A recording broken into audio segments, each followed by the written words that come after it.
Hello, this is Howie, and I'm here to help you win with money. In this episode of Exposed by Math, I'm going to cover compound interest and why does it matter. Before I begin, can you please subscribe, like, comment at the end of the video if you agree or disagree. I try to show the math, so it's really hard to disagree, but I'm sure you will have an opinion even if I don't like it. So let's go on to this. Exposed by math.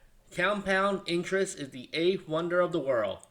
He who understands it earns it. He who doesn't pays it. Obviously, this guy is somewhat famous, so you guys will know who that is.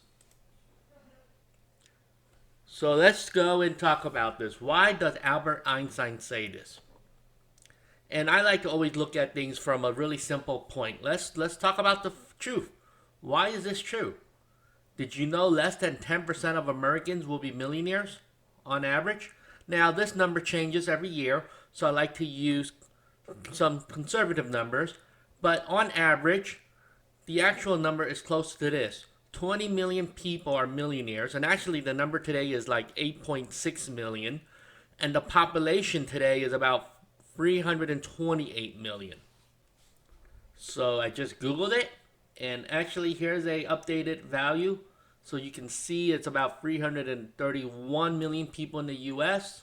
Second step is to Google how many millionaires are there in the US. 18.6. So if you do the math, if you divide 18.6 by 331, that will give you your percentage of less than around 6%. In order to be safe, I'm using 20 million as my number for millionaires. Okay? Another way to look at this is the average household actually has like 2.5 people in it. So if you divide this number to how many households there are in America, you would get this number. And you can also Google that, which I did over here. How many households are in the US? You see the numbers here, 228 roughly. And then you can also see how many millionaire households are there. And here you go. This one is a different number. I think it's a little bit higher in some other places that you read. But you can see the math. There's some of them that use this number. I know it's really hard to do this accurately, but it's good to be safe when we're using estimates. So I use a 12 million household, right? That means if mom and dad are millionaires, if you have 2 kids, that's how you can get, right? If you count the kids, they're technically millionaires. Some people don't. I don't really care how you do the math, but this one gives you a different point of view, so that this data point will say about 9%. So regardless of how you look at it, it's safe to say less than 10% of Americans will be millionaires. So the question is, why so little? And the answer is kind of easy. Every time you pull up to a red light, do you ever notice all the cars next to you? Some of them are 30,000, some are look like 40,000, some are 50, 60, 70, and nowadays you even see a lot of $100,000 cars right next to you.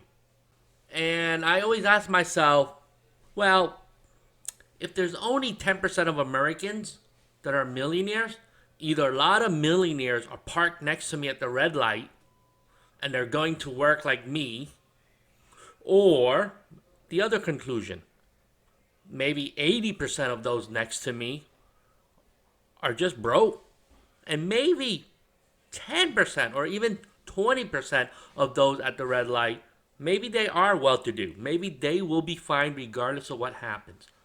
And that's the way I look at it. I always look at the cars around me. When you go into work, look at the parking lot.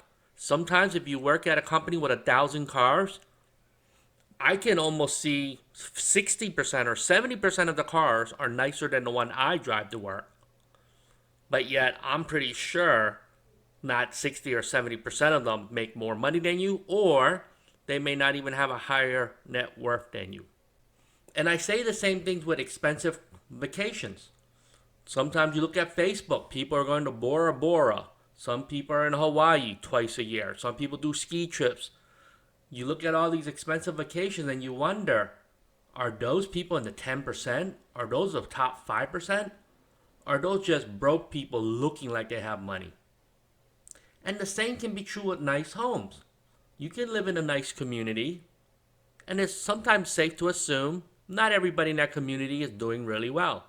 Now, it all depends. If you're talking about $1 million community, maybe I'm wrong. Maybe everyone in that community is fine. But for the average person who lives in a regular community, there's a lot of people who are your next door neighbors who may not be so well off. And so I believe in this concept of there's a lot of people next to you, 80% of people who are not doing well. And in order to explain compounding interest, I would love to model this out for you. Time to open the trusty spreadsheet, and let's start with year. Now this part may get a little bit boring, so I want to try to speed it up a little bit. Okay, I did the years. All you do is just type in year 1, 2, and then you can drag it down. I like to do age up here, so you can put in a starting age. For right now, I don't really care. We'll mark this in yellow. We'll do a salary over here. We'll do an interest rate return over here. Over here, you want to do the formula +1, something like that. Change the name. I'll use the word investment per year. We'll make that a different color. I don't really care what you do. Maybe a blue or something. And then the interest rate is also changeable. So anything that can change, we'll use a different color. And then we can use some formulas in here now. So here what you want to do is the first year is equal to the investment. So you put the 10,000 here, but you want to change that using F4 or make it look like that. Okay? So that will bring the number here. Now, sometimes I like bringing the interest rate down. You don't have to. Some people like to see it, or if you have a formula where you need to change it, then it's good to do it that way. Then what I like to do is you grab this value times 1 plus the interest rate, and then you close it. And there you go. And that will give you that. So this is your ending value now at the end of the first year. So this is the part where it gets tricky. You want to take a summation of, you want to put the new value in. So it's this one here. You want to do F2 again. F4 again, right? You want to do F4, and then the only difference is you want to take the ending value of that year. And in this one, it's over here. And now that you have that, all you have to do is just copy this and just do that. And really, what happens here is pretty easy. At this point, you can just drag it down, copy it, and it will work. And this is what it shows. So this is your compounding interest. Now, I plugged in 50 years old. Obviously, you're like, oh, that's kind of old. You're not going to have a lot of money. You got to wait till 80 years old before you're a millionaire. But I wanted to show you how to do this yourself so you can change this at home. So if you're 24 years old, and if you say 10,000 a year, look at this. You can be a millionaire at 54 without doing much. If you jack that up to 8% return, you become a millionaire at 52. There are some people who get 9% return. You become a millionaire at 50. If you can say 15 grand a year, you can see how this works. Pretty easy to do. You can tweak this for your age. If you're 34, you will hit a millionaire at 56. So it's really simple.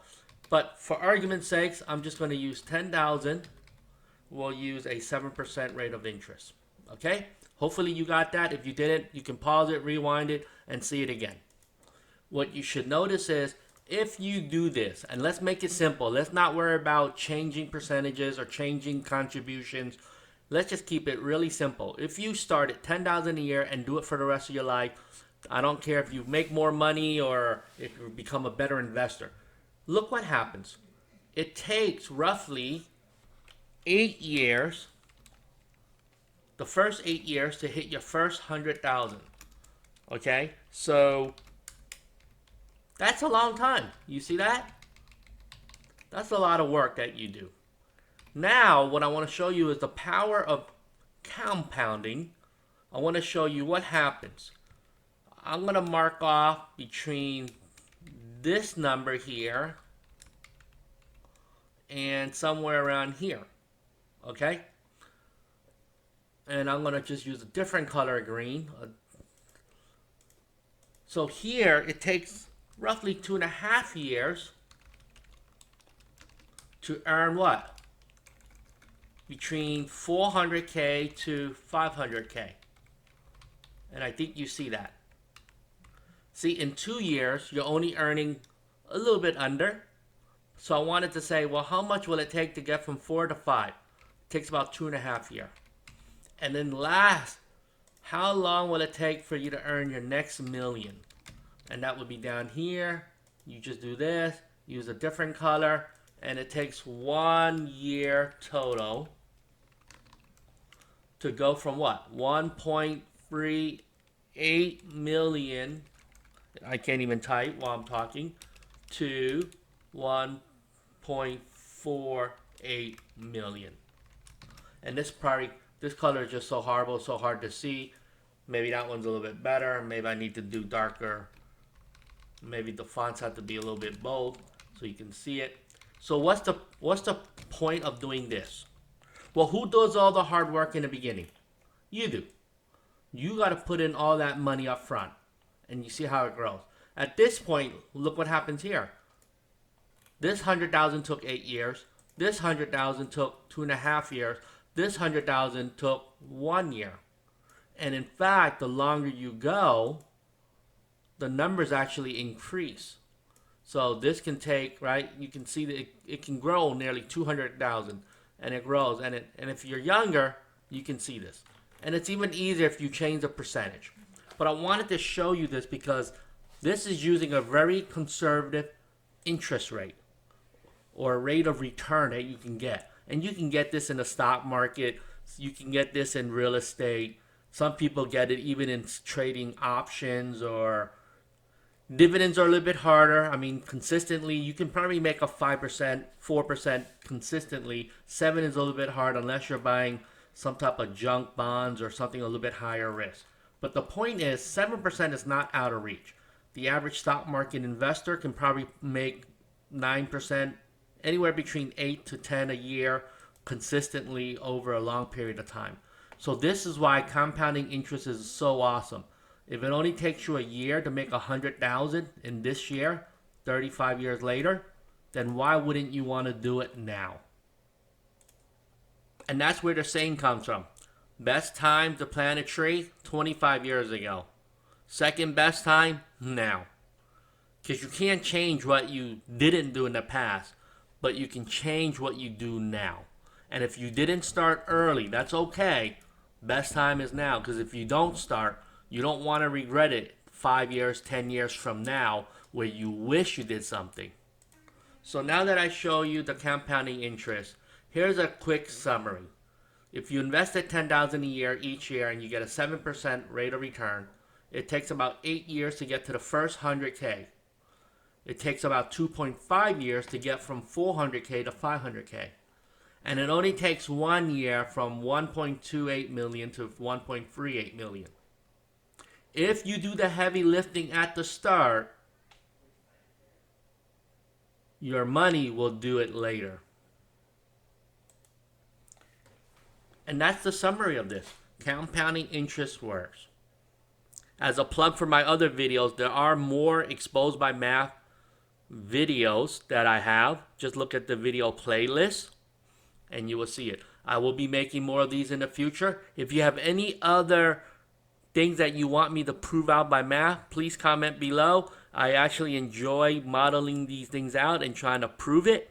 Excel generally don't lie unless it's a scenario with 10 or 15 different variables that are much harder to prove. Then I can't show you in a simplistic form. But what we can do is put some of those variables in and show you what it looks like. But thank you again, and stay tuned for the next episode. And as always, let's do this together. Let's do this $1 at a time and have a profitable day.